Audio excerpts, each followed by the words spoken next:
Oke ya, sudah tampak ya ini ya.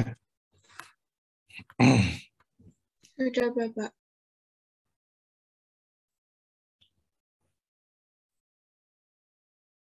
Oke ya, pada pertemuan yang terdahulu pernah saya singgung masalah euthanasia ya, sedikit tentang apa itu euthanasia. Jadi euthanasia itu dari bahasa Latin ya, eu itu artinya baik. Jadi kalau Anda belajar biologi itu sering ya kata-kata eu ini ya. Misalnya eukariot ya, eukariot. Nah, kalau thanasia ini kematian ya, atau mati, thanasia. Atau kalau di Avenger itu ada Thanos gitu ya, kematian.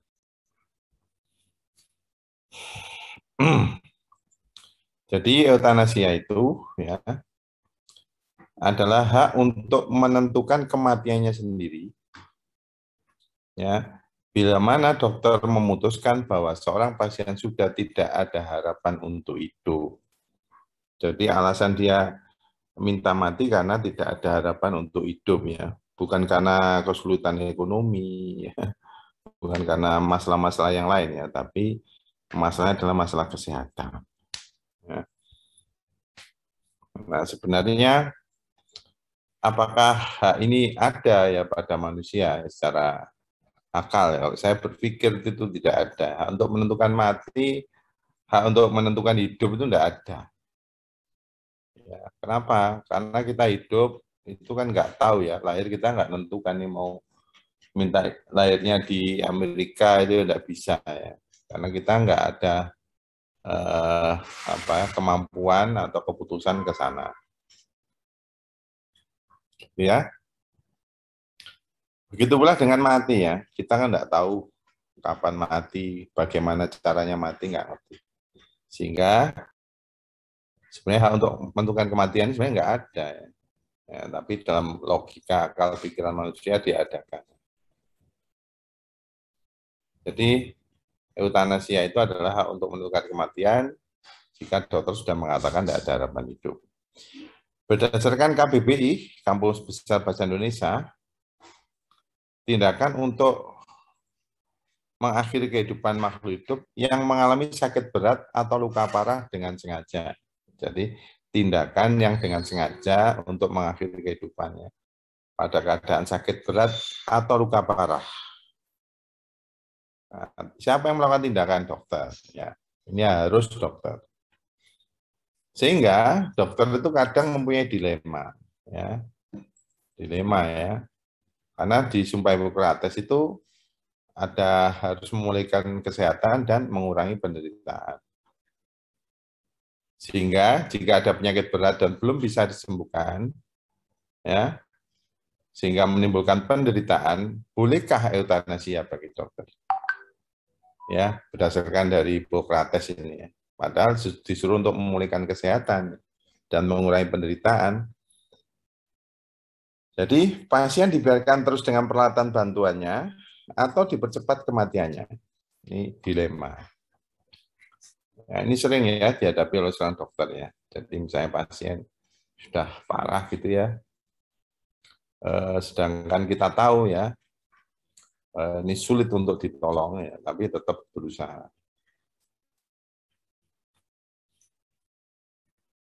Kadang sudah buruk ya, kesadarannya sudah ada istilahnya GCS ya, untuk Glasgow Scores, itu ada skornya untuk koma itu ya. Misalnya GCS-nya sudah parah, 111 ya, cuma 3 GCS-nya.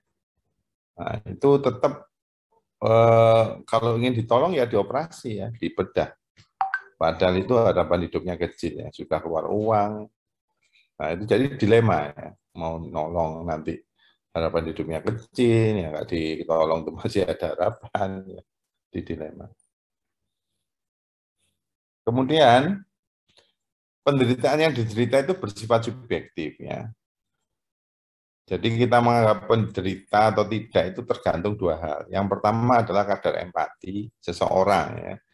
Jadi seorang itu kalau kadar empatinya tinggi ya, peristiwa sedikit aja kita sudah itu menderita. Ya. Seperti acara-acara di televisi itu ya, kalau kita melihat ada seorang yang makan nasi dan sebagainya, wah kalau kadar matinya tinggi, ya, oh kok kasihan gitu sebagainya. Padahal dia bahagia ya, belum tentu yang makan nasi dengan kemewahan itu bahagia ya, mereka dengan nasi garam pakai sambal gitu aja mereka bahagia. Jadi memang penderitaan ini sifatnya subjektif. Yang kedua tergantung dari pengalaman seseorang yang mengalami. Jadi kalau orang itu biasa hidup menderita begitu, ya, maka penderitaan yang dialami mungkin dirasakan ringan ya dibandingkan dengan orang lain jika merasakannya. Nah, akan tetapi ya yang menderita itu bukan hanya pasien ya, juga keluarga karena ada beban ekonomi, waktu, pikiran dan tenaga.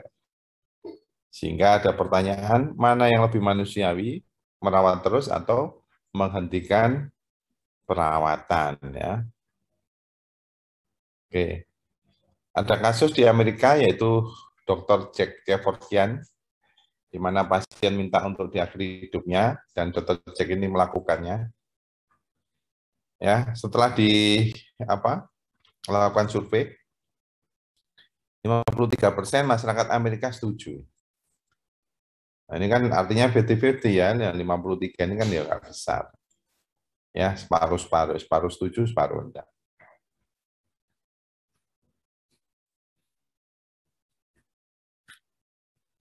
Nah, pandangan hak untuk mati ya, itu ada yang mendukung tadi ya, 53% kalau di Amerika mendukung, dan yang sisanya meragukan ya.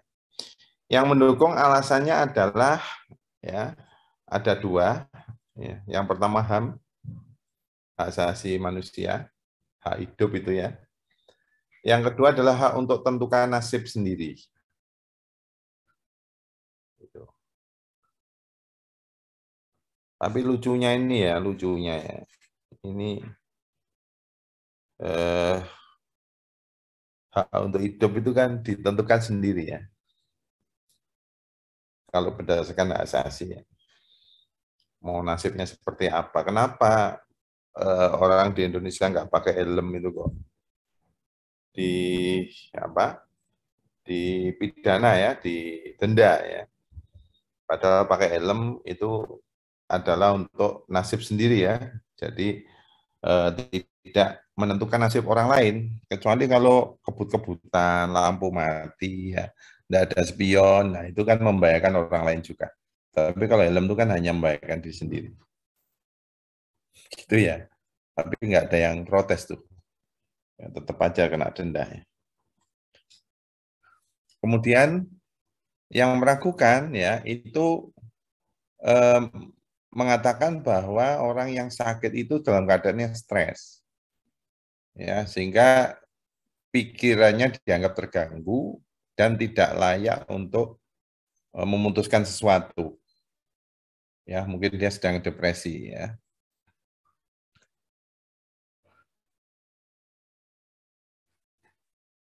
Ya, kalau di negara barat cenderung untuk menghormati hak pasien untuk menetapkan nasibnya sendiri.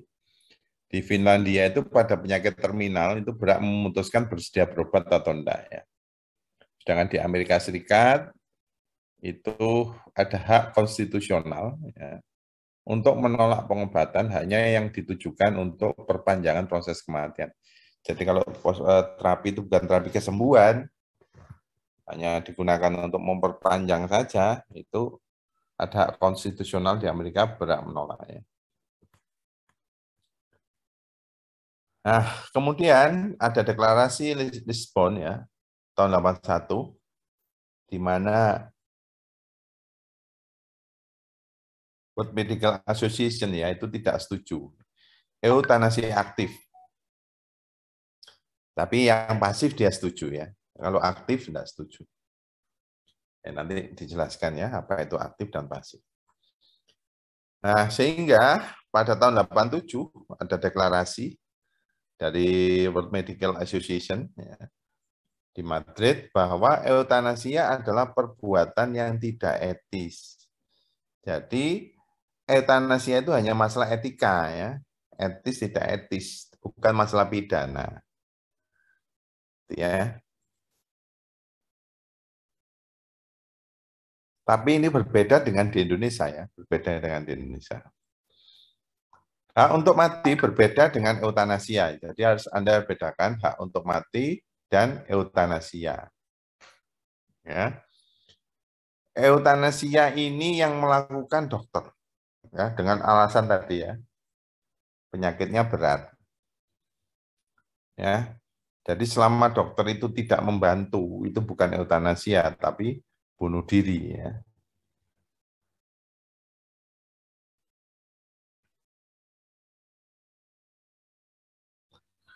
Nah, di Indonesia bagaimana ya? Sudah saya jelaskan tadi bahwa Indonesia berbeda. Ya.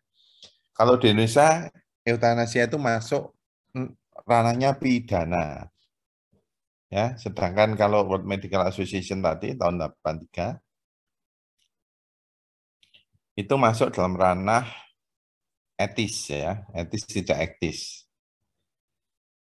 Jadi pada pasal 334 KUHP, barang siapa hilangkan jiwa seseorang ya atas permintaan orang itu sendiri. Nah, ini kan eutanasia ya. Yang disebutkan dengan nyata dan dengan sungguh-sungguh. Jadi meskipun orang itu mintanya itu memang sungguh-sungguh ya, tetap dihukum penjara maksimal 2 tahun. Kalau di Indonesia tidak boleh.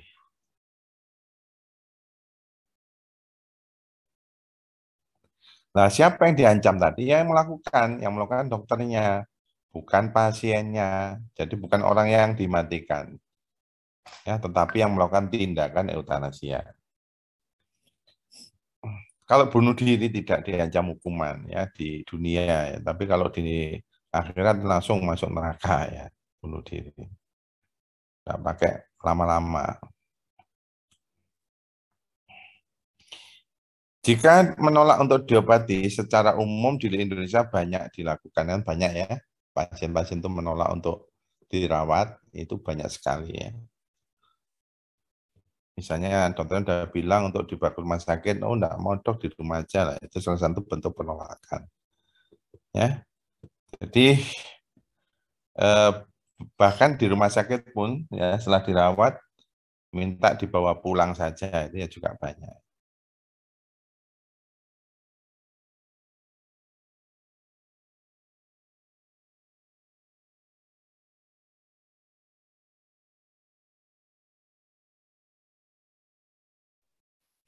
Oke ya, sekarang saya ingin menjelaskan keadaan vegetatif.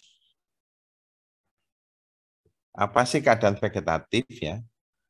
Nah, vegetatif itu hidup ya, hidup segan mati tidak mau itu ya. Jadi keadaan koma itu keadaan vegetatif ya. Tapi bukan sekedar koma ya. Komanya berkepanjangan. Ya. Aktivitas listrik, elektrik otak masih ada ya. Jadi batang otaknya belum mati, belum MPO namanya. Mati batang otak, MPO. Jadi keadaan vegetatif itu adalah keadaan koma berkepanjangan ya, yang belum mengalami MPO. Itu gampangnya gitu ya. Belum mengalami mati batang otak.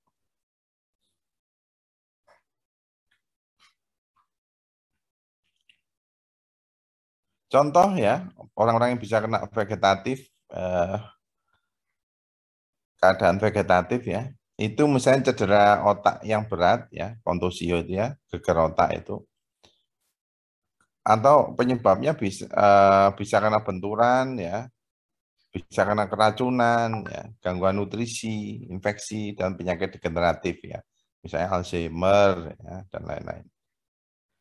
Tanda-tandanya ya, yang benar koma ya, sesekali tunjukkan gejalanya disadar ya. Jadi ada gerakan involunter itu ya, kayak sadar ya. Diikuti kerusakan sistem saraf secara berlangsung. Nah ini kalau lama, berlangsung lama, lama-lama mati batang otaknya. Ya, tapi menunggu itu kan lama ya, menderita tadi ya, definisinya menderita ya. Apa orang kayak gitu langsung di eutanasia kan begitu masalahnya ya. Secara medis ya dapat dinyatakan telah mati sebagai berikut ya. Jadi dinyatakan mati itu dengan catatan ya, medis itu ya. Meskipun tubuh masih menunjukkan reaksi ya. Jadi denyut jantungnya masih ada itu ya. Tetapi kemampuan kognitif nggak ada. Jadi dia sadar pun percuma ya. Kemampuan kognitif ada di batang otak itu ya, MPO. Jadi meskipun elektriknya bagus, ada reaksi bagus ya. Kalau ada MPO ya enggak bisa. Ya, dikatakan mati batang otak berarti mati dia telah mati. Meskipun denyut jantungnya masih ada. Ya, biasanya dokter memanggil keluarga pasien untuk ya dimintai persetujuan ya, mencabut alat bantu ya kehidupannya itu ya.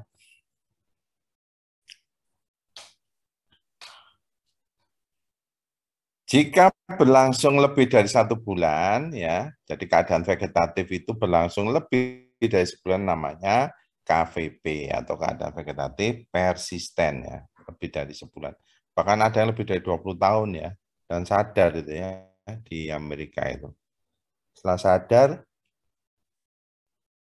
ya orangnya belajar lagi ya, belajar bicara, belajar jalan kayak bayi gitu. Jadi kalau dia persisten lebih dari sebulan, yaitu KVP. Jadi sama ya, tubuh masih bisa menjalankan fungsi, ya.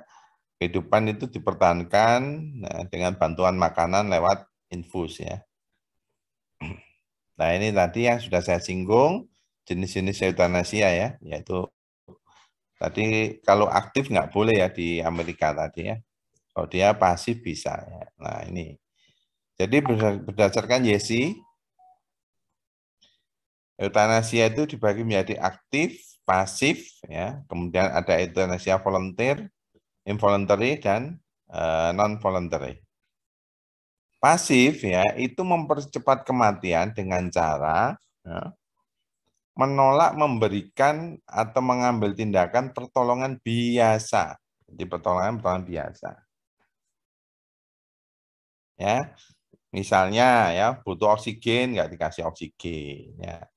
Butuh antibiotik nggak dikasih antibiotik, ya. Itu namanya eutanasia pasif. Sedangkan aktif ya berarti ada tindakan baik langsung atau tidak langsung yang mengakibatkan kematian. Ya, langsung biasanya dikasih obat-obatan atau disuntik ya, langsung suntik mematikan. Mematikan itu yang langsung ya. Yang tidak langsung ya itu melepas alat-alat bantu tadi ya, vitalnya tadi, alat bantunya dilepas semua ya, alat bantu nafas dan sebagainya itu tidak langsung, tapi kan menyebabkan kematian. Jadi kalau bedanya sama ini ya, bedanya sama apa yang pasif, kalau pasif itu tindakan biasa. Kalau ini tindakannya sudah luar biasa. Ya, tindakannya secara signifikan untuk mempertahankan kehidupan. Nah, itu dilepas. Kalau ini cuma nggak dikasih antibiotik ya, nggak dikasih oksigen gitu ya. Oke. Nah, kemudian ada yang voluntary ya, non voluntary dan involuntary. Kalau voluntary itu mempercepat kematian atas permintaan pasien, ya, volunteer sadar. Ya. Kalau involunteer ya itu tanpa. Sedangkan non volunteer itu bukan volunteer, tapi ada pihak ketiga ya.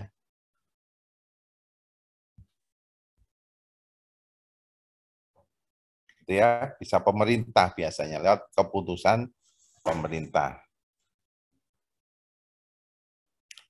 Nah ini jenis euthanasia berdasarkan Fred Emlen ya, yaitu inisiatif berarti atas permintaan pasien atau atas permintaan bukan pasien ya, inisiatif.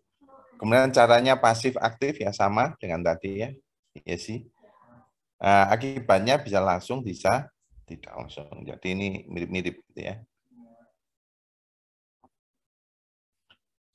Nah, berdasarkan caranya tadi ya, amalan ini ya. Yang pasif ya berarti tentang pasien yang dokter sengaja tidak lagi berikan bantuan medis yang berpanjangan hidup ya, sama terkait tadi ya.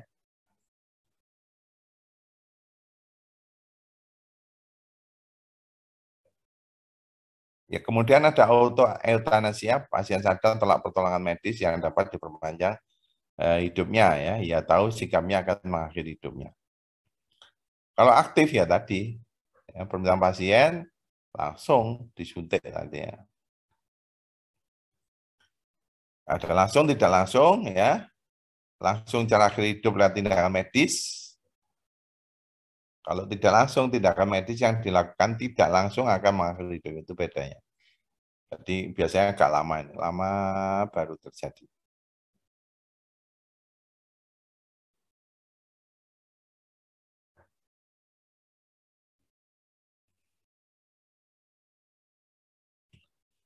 Nah, ini berdasarkan Tiro ya. Ada yang disebut membiarkan seorang mati, ada mercy death dan mercy killing ya, mercy killing. Kalau memberikan seorang mati biasanya pada pasien terminal ya. Tapi dokter berusaha maksimal ya, di IGD itu ya. Sudah koma, GC 1-1 ya tetap berusaha ya. Tetapi begitu diketahui usaha tidak berkemajuan sebaiknya dihentikan. Misalnya ya resusitasi ya jantung paru RCP di IGD. Nah itu kalau 3 kali gagal ya dihentikan ya.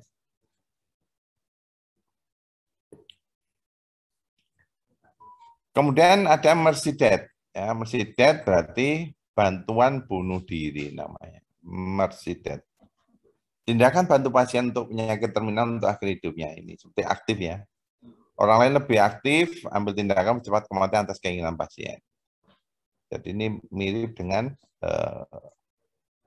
tadi ya, aktif. Sedangkan mercy killing, ya, tindakan langsung untuk hentikan hidup seorang pasien penyakit terminal tanpa persetujuan. Kalau ini persetujuan, kalau ini tanpa, ya, itu bedanya. Di Indonesia, eutanasia aktif pernah dilakukan ketika dokter memilih selamatkan ibu atau janin. Ini sering ya, sering. Jadi karena keadaannya, jika janinnya ini dibiarkan terus, akan mengakibatkan kematian. Sehingga biasanya suruh milih ya ibunya yang diselamatkan atau janinnya. Nah ini pro kontranya ya banyak terjadi eutanasia yaitu masalah etisan ya. Beberapa negara memperbolehkan seperti Belanda ya.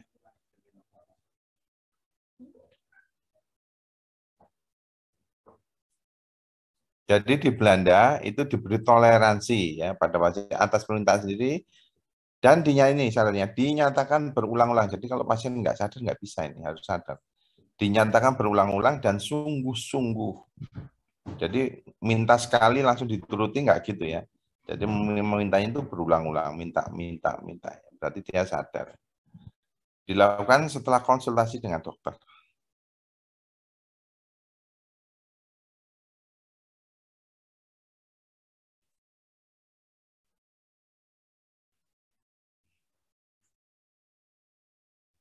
Tapi kalau kita lihat ya di Belanda ini yang diizinkan itu adalah menghentikan pengobatan atau perawatan secara medis yang tidak lagi berguna. Jadi ini pasif ya, cara pasif yang dilakukan di Belanda itu.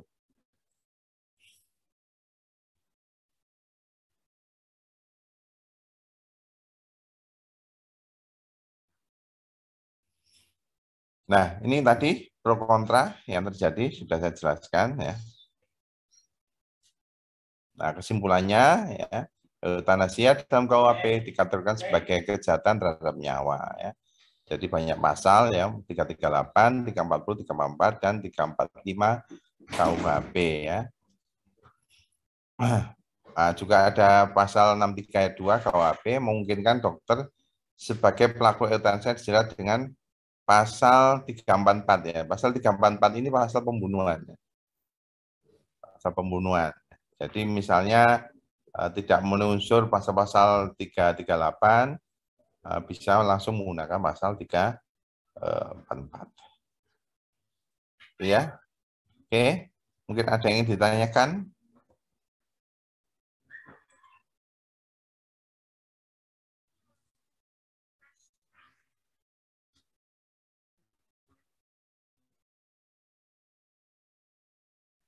Halo? Ada yang bertanya? Mohon izin bertanya, Bapak. Oh ya, silakan. Apa boleh tahu contoh dari yang non-volunteer yang atas keputusan pemerintah itu, ya, Pak? Contoh kasusnya. Terima kasih. Nah, itu biasanya di luar ya. Kalau di Indonesia nggak pernah ya. Misalnya kalau di luar itu misalnya hukuman mati gitu ya. Nah, hukuman mati karena ada keputusan pemerintah itu. Diputuskan dia mati gitu kan. Nah, itu eutanasia. Ya, mungkin dia menderita ya di tahanan, kemudian oleh pemerintah diputuskan untuk dilakukan eutanasia. Ya, biasanya hukuman mati itu non volunteer ya. Kan bisa permintaan pasien bisa enggak kan itu hukuman mati ya, itu contohnya ya, non volunteer. Jadi yang menentukan orang lain itu pemerintah biasanya. Misalnya kasus yang sadis ya, si Rian dari Jombang itu ya, itu udah dihukum mati belum ya? Belum ya itu ya? Belum. Gitu ya, kadang yang bom Bali ini kan ada yang satu yang nggak dihukum mati ya, si siapa itu ya. Ada satu kok, satu itu sadar itu akhirnya nggak dihukum mati itu. Kalau kakak-kakaknya udah dihukum mati semua. Ya, mungkin ada yang tanya lagi?